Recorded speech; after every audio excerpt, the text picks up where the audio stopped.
Moving on to Wednesday's Guardian, Steve.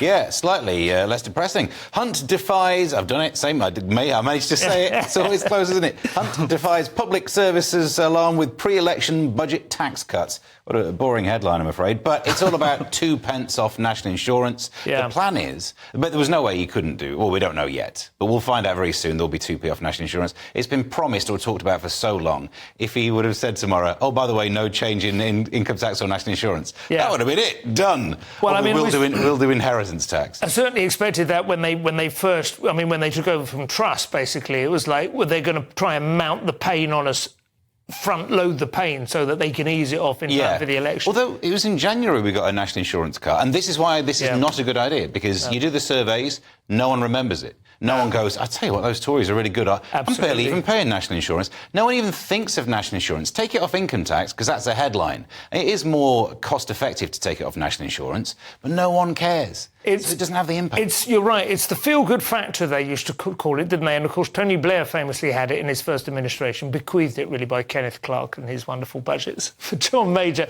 But it's been an awfully long time since anyone has felt anything other than quite, profoundly depressed by the economic circumstances they're living in. Yeah, absolutely. And we seem to be paying more tax than ever. We're in more debt than ever, and our public services are getting worse than ever. Yeah. So what's happening? The balance is completely out of kilter. I mean, I think what we need to do, we need a Javier Milei to come in. Unfortunately, we're not getting one. We're getting Keir Starmer. We need Javier Milei to come in and just be like, afuera, and just cancel all this stuff, that all this money, all this public sector money gets spaffed on, like the radical mosques with hate preachers. We can stop giving taxpayers money to them. How about that? The Arts Council. We can stop giving money to that. If you want to go and see the ballet, how about you pay for it instead of taxing a bus driver for it? I mean, I agree with you. And I grew up with my father explaining to me repeatedly, pretty much every news broadcast, that nobody expected to subsidise his hobby, which was building model aircraft. So he didn't see why he should subsidise the opera.